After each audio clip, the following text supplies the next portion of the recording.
distinguished guests, we will now begin the 7th Embassy Speaker Series tonight.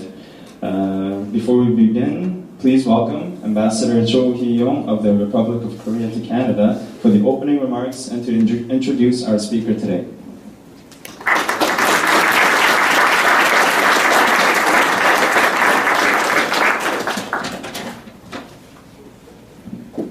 Good evening. The Professor Jinny, distinguished guests, ladies and gentlemen, thank you very much for your participation in the Embassy Speaker Series. As you all know, this year is very special year for Canada and Korea. This year is the year of Korea in Canada and year of the Korean War veteran. To commemorate these double milestones, the Embassy is hosting the speaker series to share the insights and ideas and perspectives of Canada's prominent dignitaries on the various topics dealing with Korea and Korea-Canada relations. We hope that through this forum we can further enhance public awareness about each other and get more common grounds between our two peoples. Tonight, I'm very pleased to host the 7th event in this meaningful series entitled "The Stories of Global Nomad." We are pleased to have a highly accomplished and respected artist, Professor Jinny, here with us tonight to share her paintings, her artist vision, and her thoughts on her life as an international and global nomad. As far as I know, she was only 12 years old when her family moved from South Korea to Canada. She studied in Montreal and Toronto, and since then has traveled and worked in cities around the world. Having declared that multiple countries home, the Professor Yu has always found herself living in between two or more cultures. In this way, she defines herself not just as the Korean Canadian, but as a nomad and the global artist. Overall, through her many journeys, she has become internationally respected, internationally the recognized artist with her work displayed in numerous countless museums and galleries in Canada, Korea, the United States, and Japan, Italy, and United Kingdom. Most recently, she held a solo exhibition at Sungmyeong Women's University Museum in Seoul, which garnered the rave reviews. Professor Yu is also respected associate professor of painting at the University of Ottawa and has received numerous grants and awards, including the Mid-Career Artist Awards from the Council for the Arts in Ottawa this year. We are so fortunate to have her speak her story here tonight, and I'm sure that we will all be greatly inspired and moved by her story. Once again, the Professor Yu, thank you again for your time and then for your presence here, and welcome to the stand.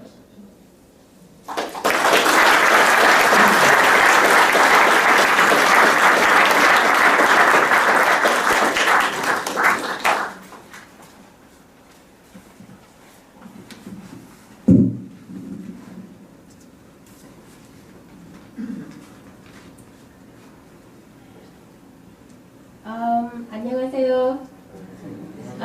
Thank you everyone for coming, and thank you, Your Excellency, for inviting me to give a talk on my work today. Also, thank you, Dr. Chung and the other embassy staff for organizing this event. I'd also like to thank Margaret Huber, who introduced me to His Excellency. This celebration of the 50th anniversary of diplomatic relations between Korea and Canada is particularly dear to me because my family and I moved to Canada in 1988. That makes us have partaken exactly half of that history. And this summer, as Ambassador has mentioned, I was honored to be part of the celebration. As a Korean Canadian, the exhibition that took place at Sungkyunkwan University that was initiated by Ambassador David Chatterson at the Canadian Embassy in Korea. Tonight I thought I would give you a broad overview of my work, and I'll start with Berlin in 2004.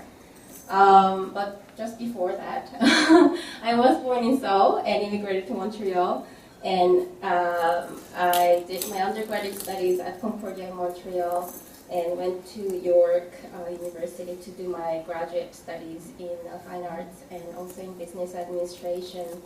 I came back briefly to Montreal, then went on to teach at Mount Allison University in Sackville, New Brunswick, for a couple of years. And while I was there, I did a residency in Berlin, and when I came back is when I did these, produced these works called Mental Perspectives with the N in mental between parentheses.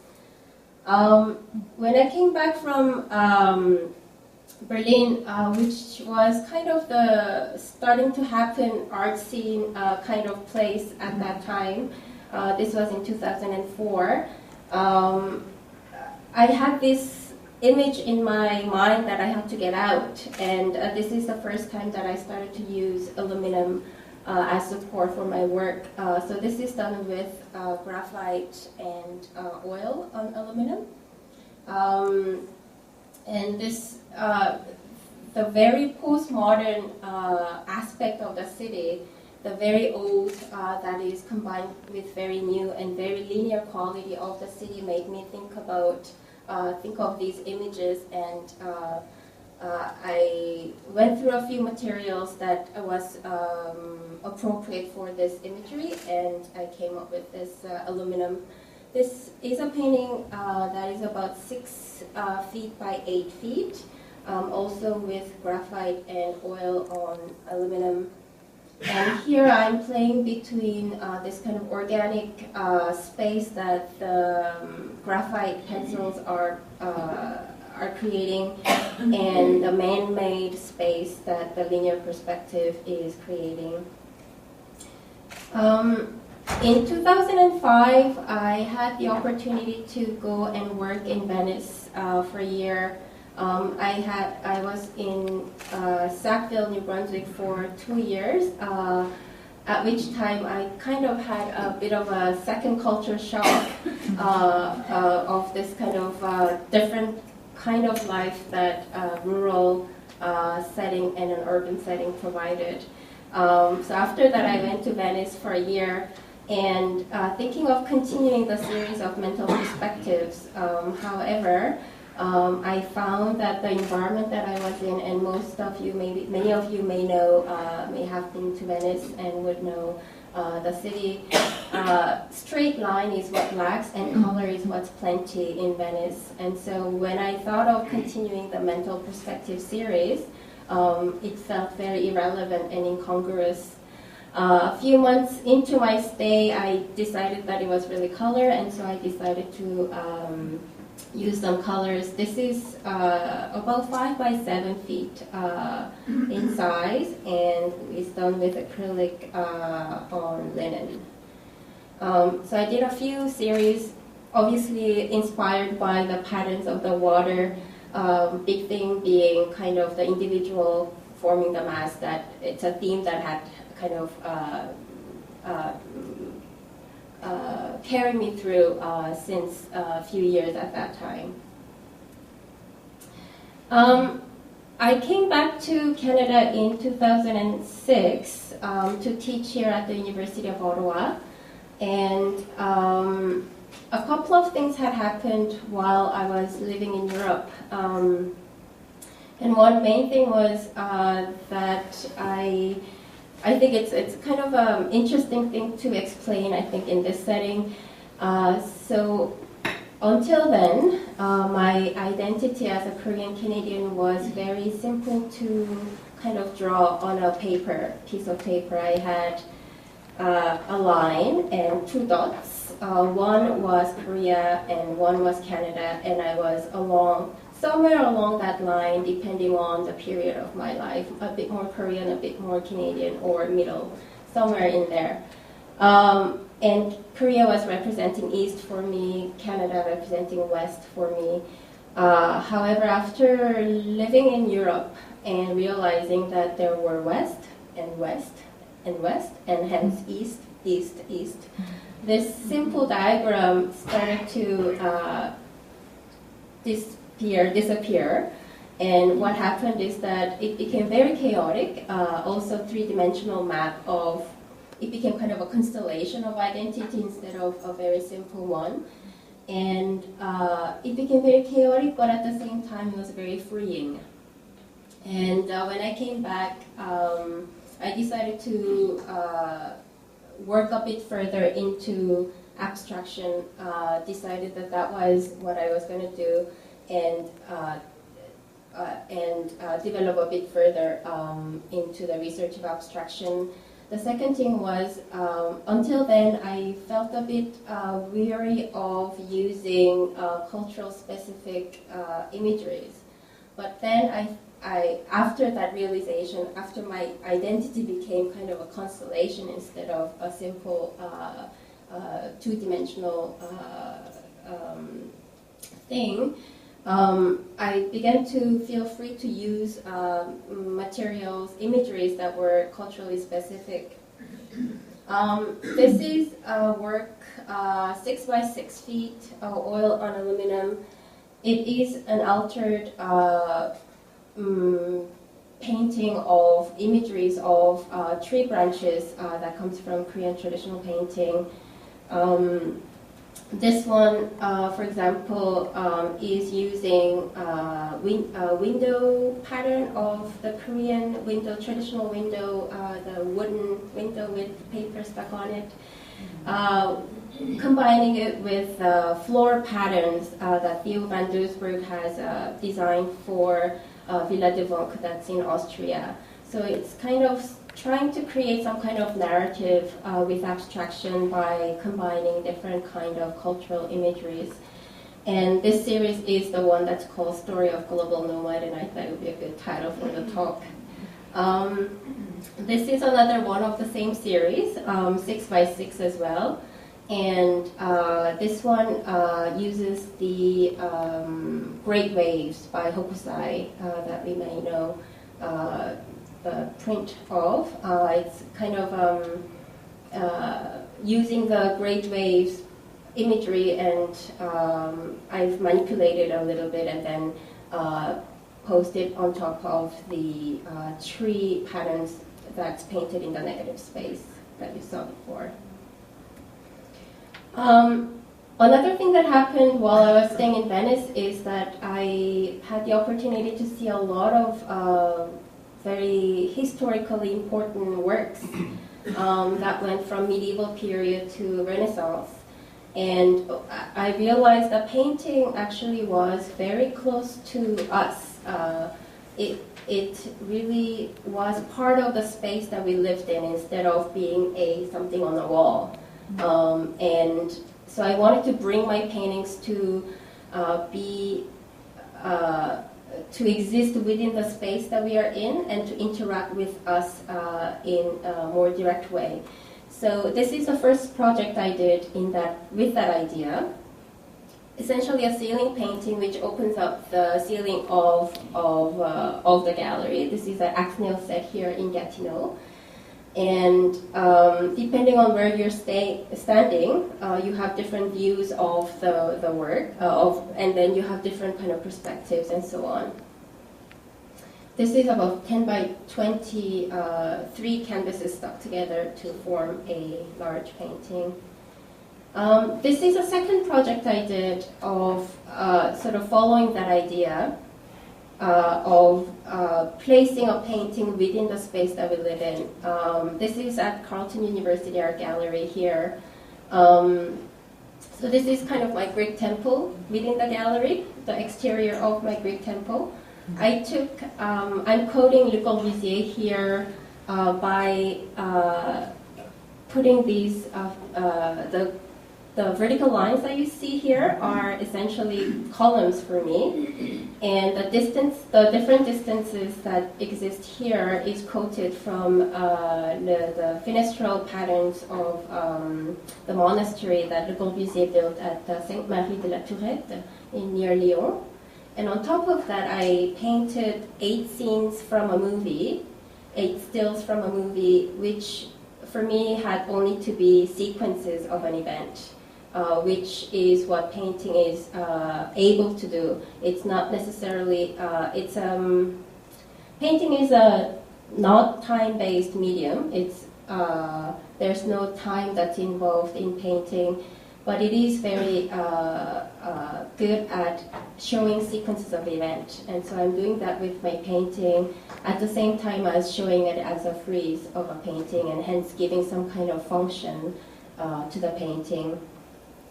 And people had the same kind of relationship to the work as one would have to a building. So one would be looking up at the frieze, and this is shot from the mezzanine, and so you would be looking directly at it, but not really close to it. In 2009, I was invited to do a outdoor installation within the Taehwa River International Installation Art Festival in Ulsan City in Korea, and I was very grateful for that opportunity because it was the first outdoor installation that I did. And here I've used these ribbons, metallic ribbons that in my memory were used to chase birds off the rice paddies. When I was living in Korea, I would go and visit my grandparents, and in the countryside, I would see these metallic ribbons that are interspersed and kind of twisted, so that when the wind blows, it moves and it produces these lights, and it will chase the birds off so that they don't eat the grains.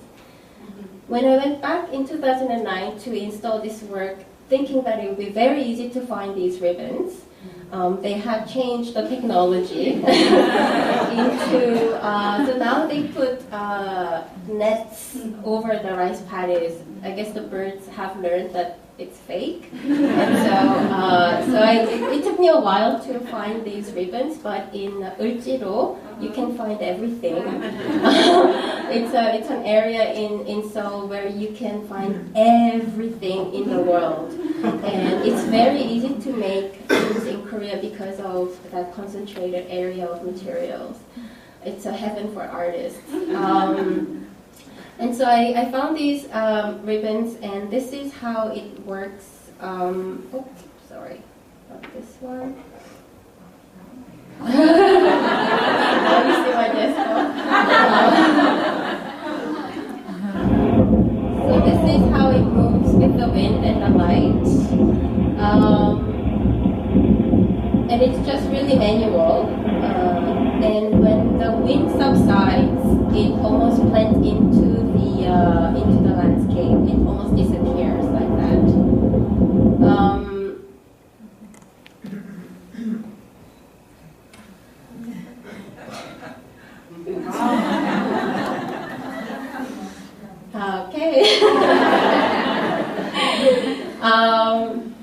is the other side of it, seen from the other river, so other bank, and it also disappears when the wind subsides. Ulsan city is at the very tip of the peninsula, and so this is a river, but it's salted. I tasted it. It's very close to the sea, so there's the wind is quite strong, and it's quite it comes and goes, but it's almost always there. So, and when I came back to Canada in 2009 after doing this project, I did a residency in Quebec City.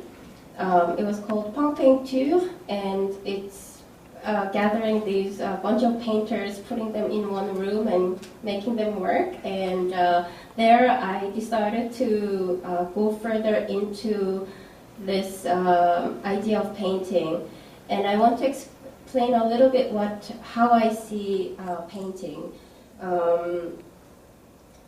Painting for me,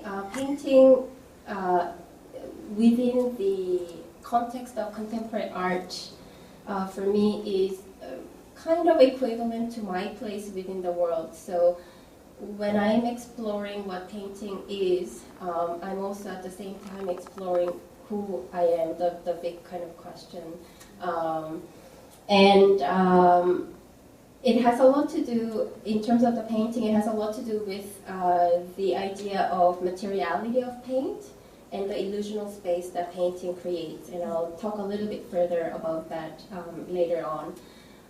This is a painting called, it's much blacker when you see it in real life. Now there's light and so on, so you see it kind of gray, but this is done with oil paint on aluminum, 6 by 5 or 6 by 4.5 about. It's called Black Cloud.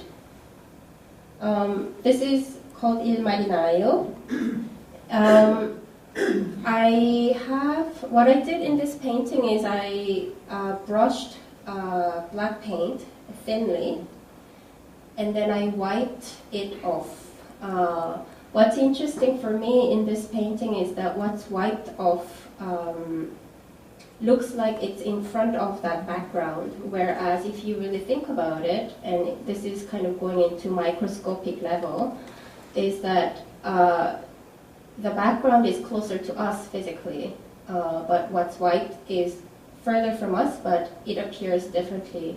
So that really, I kind of like that idea, and I explore that a bit further on in other works. Continuing with the idea of giving some kind of function to painting, this one is called mop painting. And as you can see, it is a folding screen, and I wanted to make a painting that is a folding screen.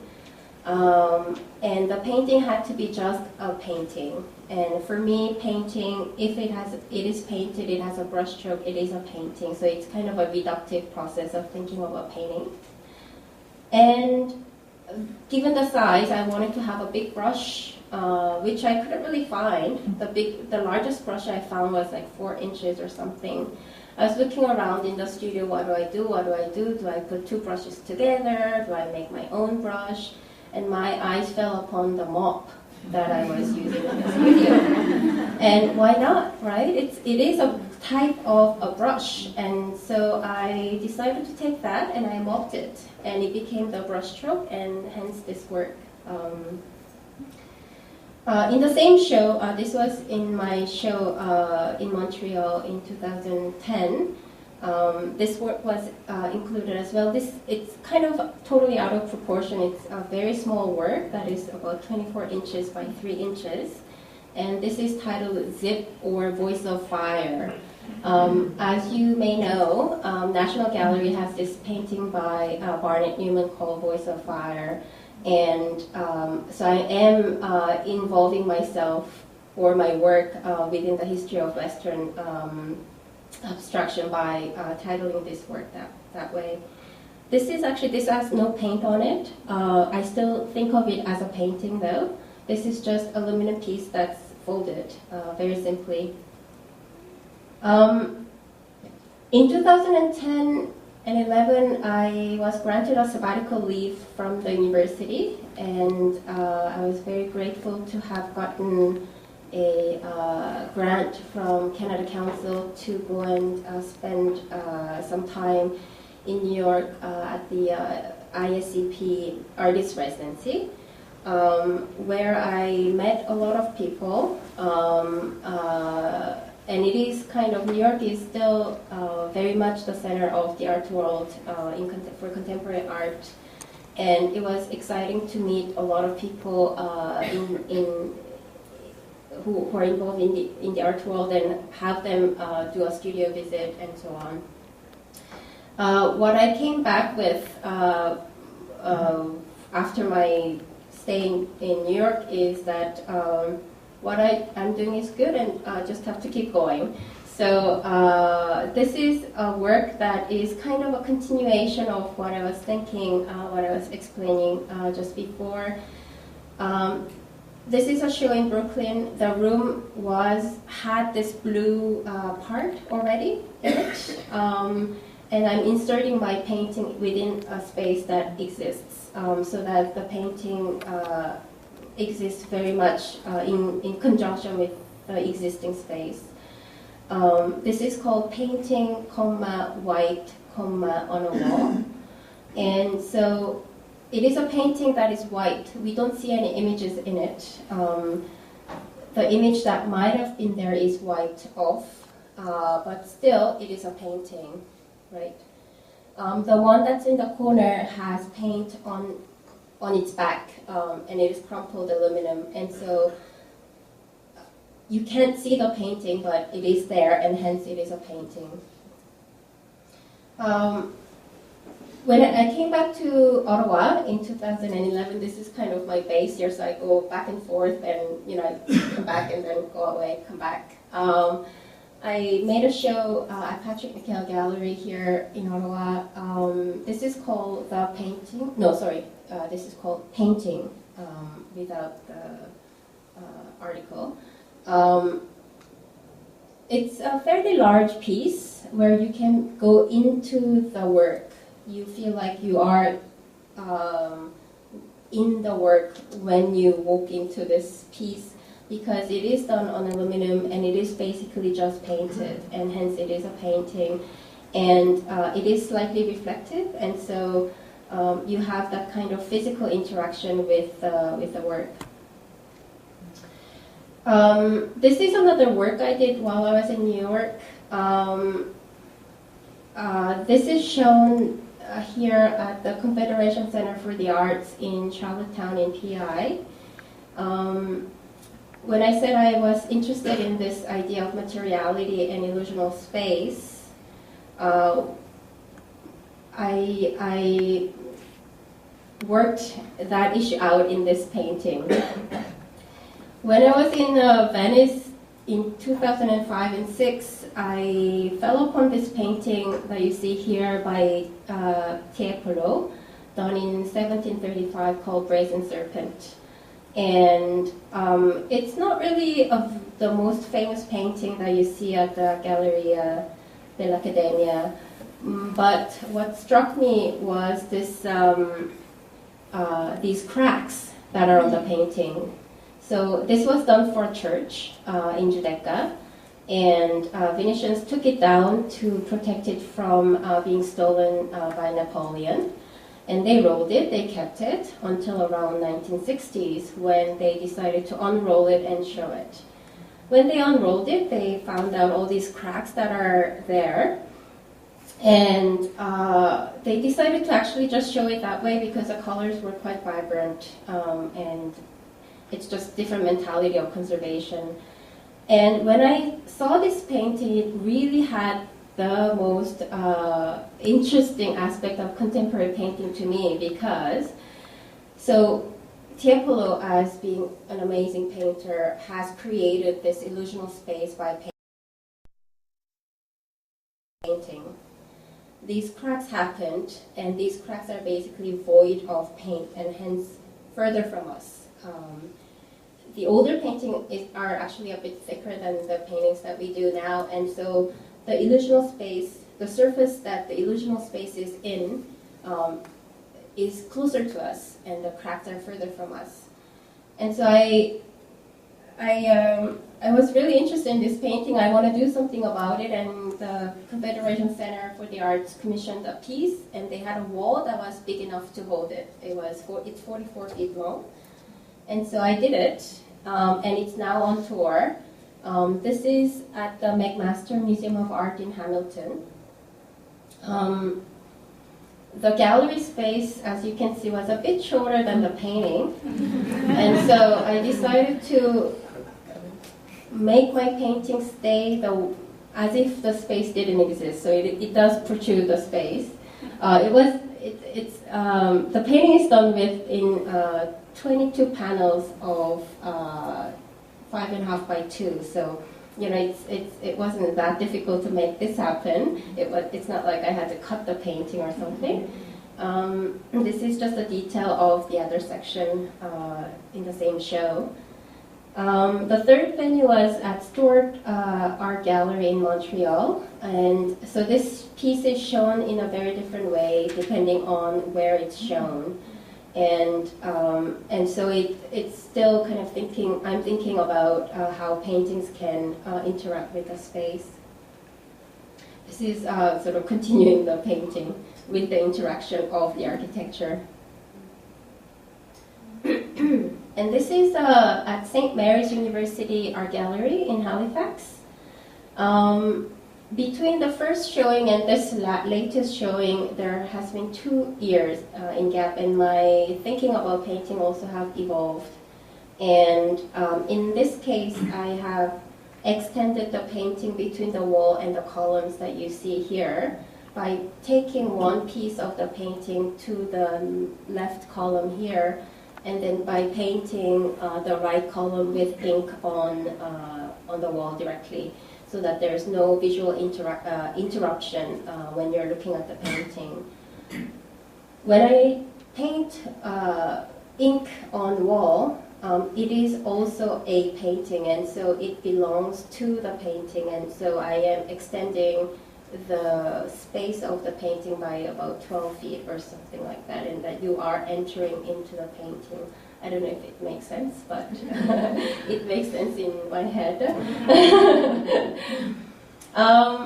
Last year, I had a chance to go and do a residency in Seoul. This was the first time that I lived in Seoul as an adult, and interacting with my professional milieu. I had an amazing time. This was at Nanji Art Studio, which is run by the city of Seoul, together with Seoul Museum of Art. And this is one great thing about Korea that I admire, is that changes happen very quickly, and people adapt to very quickly. And for example, where the studios are is now a park where there are wild animals, and there are cuckoo birds that I'd never heard in live, that I heard every morning. And people are camping, and it's really green, the air is really good. But I found out when I went there that about 10 years ago it was a wasteland. It was a waste dump. So there were mountains of waste. And this is like in the middle of the city, right? And so somebody very wise about 10 years ago decided that to turn it into a park. And they did. And it's really amazing if you think about it. Within 10 years, wildlife lives there, and it's a really nice park where people come and enjoy. And so the studios are within the park, which is very close to also Hongdae, which is a very happening place. If you want to go and hang out in Korea, that's where the place to go. And so I had a wonderful time interacting with contemporary artists in Korea. The art scene there is much more dynamic, and I appreciated the interaction that I had with fellow artists. This is a solo show I did while I was in Korea, just at the end of the residency at Kunstdok Art Gallery near Gyeongbokgung. There are many alternative spaces and commercial galleries near Gyeongbokgung, and this is one of them. At this point, I'm thinking about these snippets of paintings as making a large work. So I see the whole thing as one work, and this work is called non-painting painting. And different thoughts that I have about painting are interspersed to make a work in here. And of course, some of you may recognize the Malevich quotation here with the black square, an angle. This is the gallery within the Nanji area. So I also had another show at the end of the residency at Nanji Art Studio Gallery. And this structure, I think, used to be something to purify something within the wasteland, and now they've turned it into a beautiful gallery space. So this is the work that I presented there. This is another side of the exhibition. I do use reflective surfaces in my painting as support. One of the reasons that I came to realize is because reflective surfaces such as mirrors that I have here or aluminum already has illusional space that traditionally paintings produce. But I go from the point where it already exists, so it allows me the freedom to explore what painting is to me a bit further. And so I kind of enjoy using reflective surfaces and stating what it is. And so here you see kind of the broken mirror and stating that it is a mirror. This is also something that I did when I came back from Korea. This work is called Painting Equals Subject Plus Boundary. So that is the title, and I think it's kind of self-evident what I think painting is by the title. It's just a mirror. It's reflecting whatever that is in the space. And I have drawn these boundaries with paint. I've painted these boundaries with brushes. So that making a painting. This is another version, I guess, of the non-painting painting that I showed here at Axnail Sept as part of Painting Perspective that Jennifer Lefort curated this summer. This is just a detail of the same work. And now I'm getting to the exhibition that the ambassador has mentioned that happened at Soomyung Women's University. So there were three components of the show, two solo shows, one of which was mine, and then a show that showcased the collection of the embassy. Some Ottawa painters I saw, so I was very happy to see that. Here, I've used color, and you might have noticed that I haven't used color for many years. And one of the reasons why I had not used color was because painting really, for me, was a verb instead of a noun. So the act of painting was what was painting for me rather than the thing as a painting. And so to show that action, just having one color was sufficient. So again, the reductive way of thinking about painting. But here, I had visited the space last year when I was doing the residency, but somehow red came in, it seeped in. And of course, there's a lot of symbolic meaning that one can think about, I think, when color starts to come in. And I still have to kind of think about this work a little bit to talk about it a bit better, but I wanted the red to be reflecting onto the other work on the other side. This is one of the main work that that sort of got this show going. This is done with Korean ink on aluminum.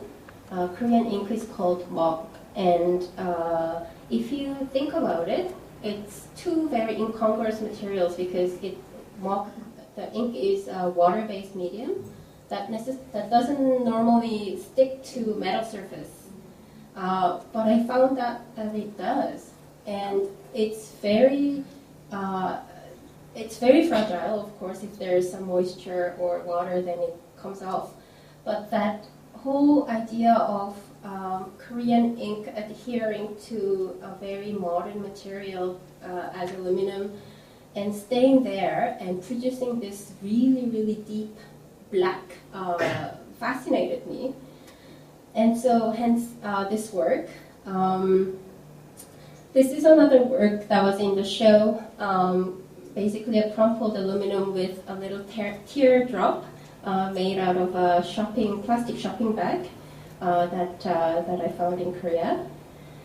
This is a work that was on your right side. So what you see as red is just a reflection of the wall, and I painted this wall.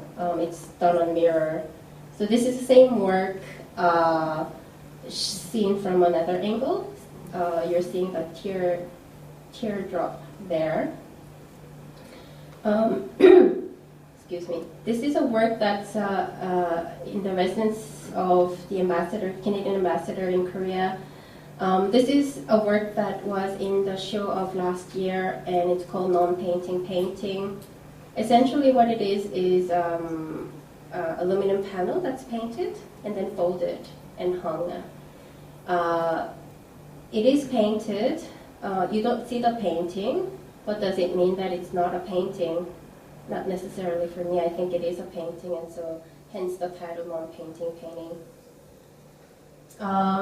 Another work in the show was this.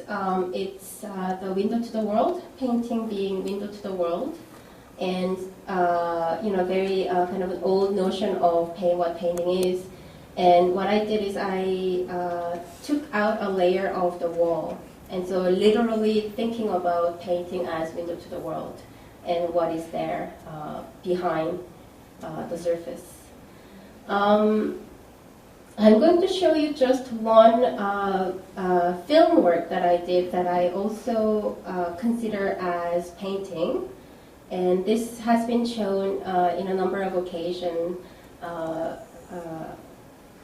And I'll just play this. It's about 2.5 minutes, and I'll take some questions after this.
before the question, I just want to apologize for misbehaving sound system. I guess they thought the speaker series too literally. So at this moment, if you have any questions for our professor you today, please raise your hand, and we'll be happy to provide you with a mic.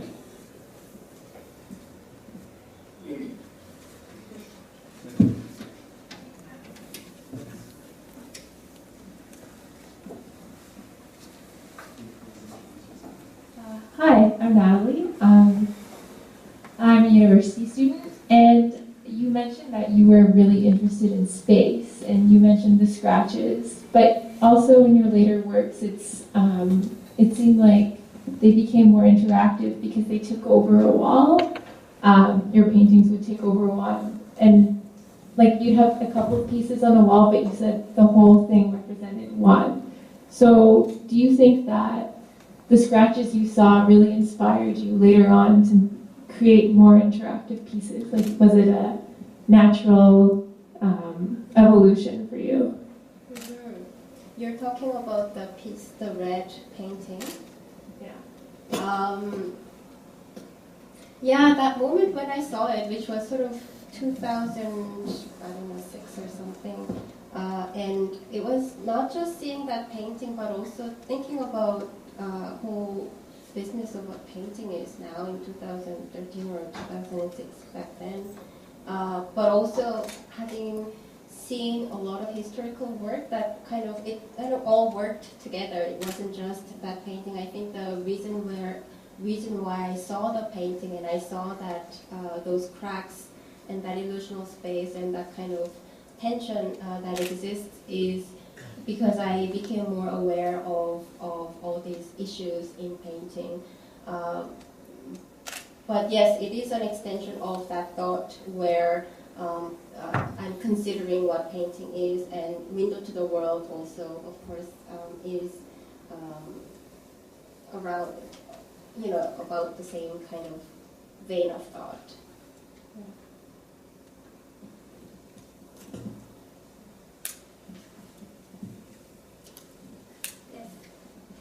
I see that you are a future architect. Would you consider architecture or sculpture as part of your evolution? One thing I'd like to do, and I'm actually working on this, is I have this commission to do a chapel in Trichiana in Italy, in Belluno. I've been given a carte blanche, and I just need funds. And the approval by the bishop, because it's a very small chapel, but it is a oratory, because I think it's kind of the important one in the area. It's called Sant'Isidoro, which is the name of my uncle in Catholic name, and so yes, I think what's really interesting about architecture is that it's there for a while, whereas painting exhibitions, it's put up and it's put down. Of course, ideas evolve and you get something from it, but what I like about architecture is that it stays there for a while. So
because I came back from Berlin and I had this image and I had to find a surface that was suitable for the image, and the aluminum that I'm using is a construction material that I found in a hardware store in Sackville, New Brunswick, and it just felt right at that point. And a few years later, when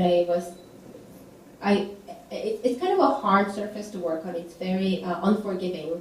Also because the way I work, because it's not an additive process, it's more like you put it on and if it doesn't work, that's it.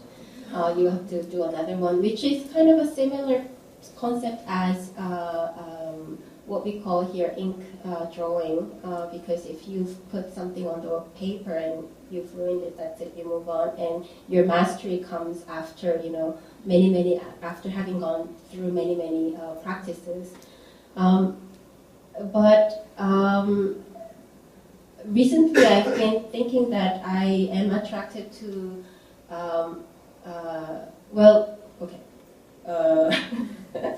and so it's an unforgiving surface, and I've tried to give it up because it's unforgiving surfaces every time. Every time I kind of finish a series of work, I say, okay, I'm gonna move on to another surface that's more forgiving. And I never managed until now, about 10 years later. And so I think I am just naturally really attracted to it. I find it very sensual and very, very nice. But recently as I was thinking about this reflective surfaces and moving on to the mirror, the reason that I can give is that, because it already has an illusional space and it moves. Because it is reflective, if you move around it, it moves. It's not a static surface as any other matte surface that painting is done. So that's one reason, but I will think more about the rice bowls because I like them, and maybe there is some link. Maybe I should go and see someone, and that person will be able to give me all these links to my culture and my paintings even more clearly than what I know. Thanks. Okay, so that's it. Thank you very much. Thank you.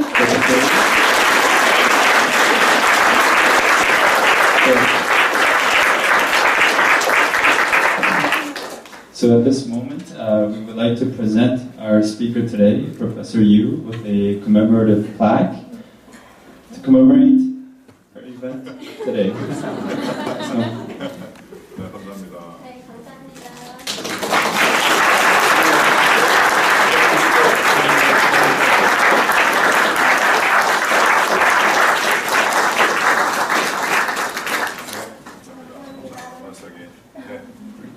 So, also a commemorative gift. So